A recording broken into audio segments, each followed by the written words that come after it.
Hello everyone, my name is Amy. I'm sure you know that if you're watching this video.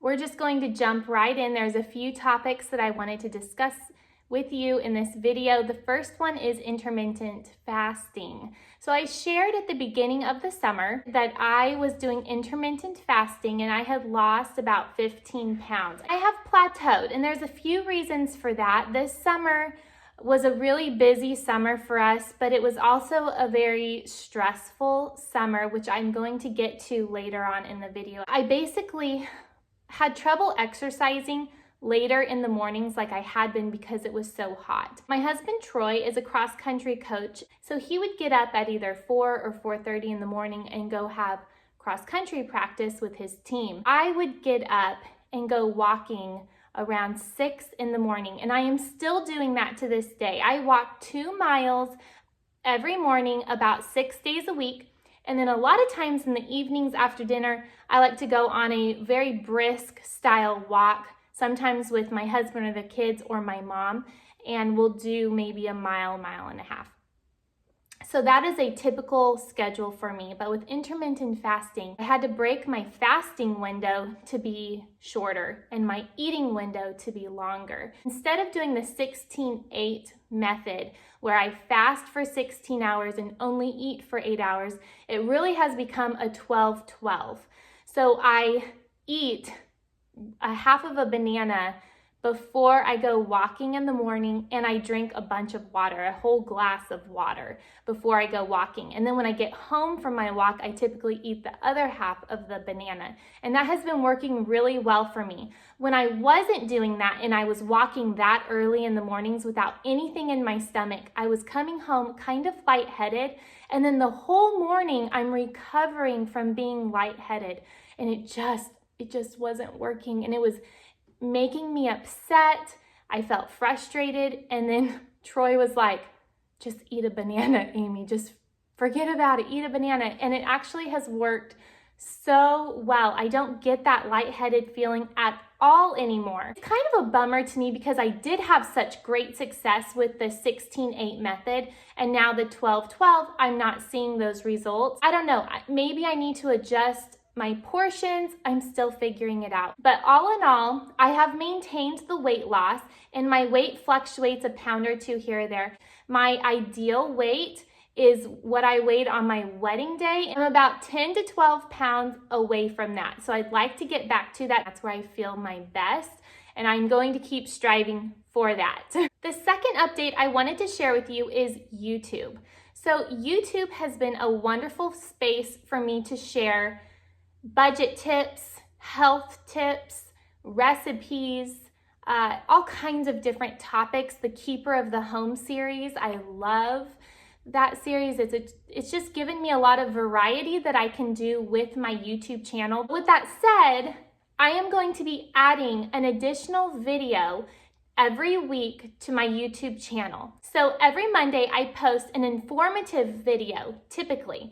It has to do with budgeting, grocery shopping, grocery hauls, meal planning, all kinds of different videos. On Thursdays, I will now be posting recipe-only videos.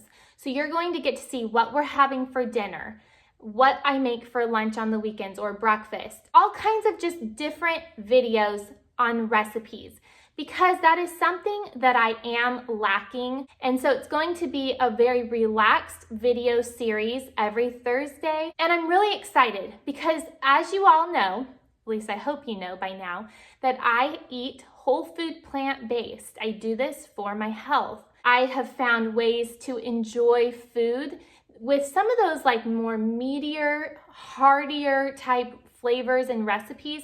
And that's what I want to share with you on Thursdays with this video series that I will be starting.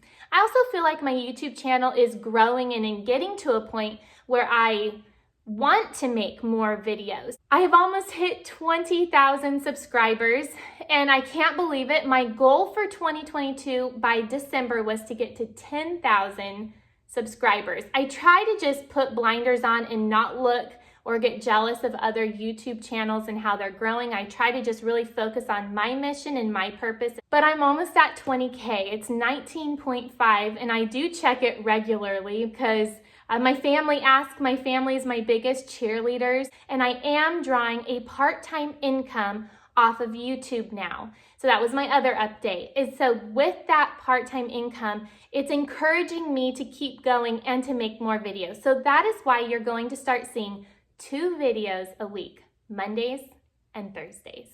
Another update that I have shared in past videos, but maybe you didn't catch it, is that we lowered our grocery budget. So every summer, I like to lower my grocery budget by almost 50%. That way we're eating out of the garden and we're not wasting food. It's just really not necessary to have a big grocery budget when you're in a really awesome growing season for your garden. And our grocery budget has always been $700 a month. For a family of 6 eating whole food plant-based, obviously we don't buy meat, but we do buy a lot in bulk, which is why I share my As Your Standard videos, and those will be continuing. But starting in June, I cut our grocery budget, and it was awesome. It worked so well for us. I did the same thing in July and this month in August, but I have found that $600 for September and October is plenty of money for us for our groceries. And then I've already been planting for my fall and winter garden. I am so excited to share with you what we're growing and how we are able to cut our grocery budget. So if you are new to budgeting, I am so excited to share with you how we save money on our groceries every month and how we stick to our budget without going over. Okay, so the tough news that I wanted to share so that you just know what's going on is in June, on June 23rd, my father-in-law passed away very unexpectedly. My husband is doing amazing now, so it's the end of August. There's still some up and down days I've noticed.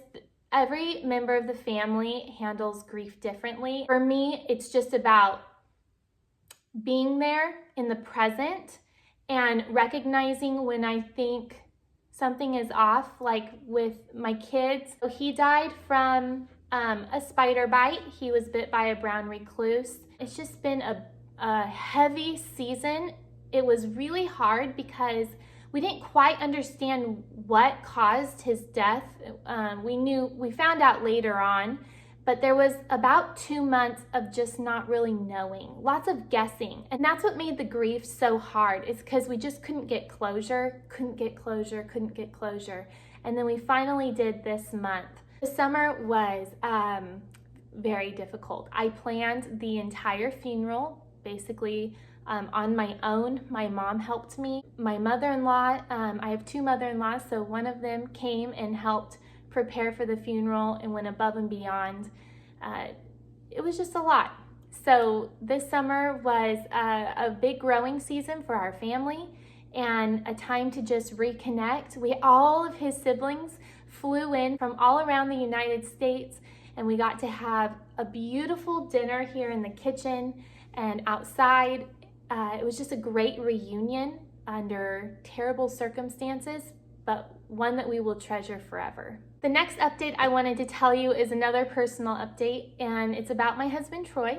He has been working on a master's degree, his second master's, and he completed it this month.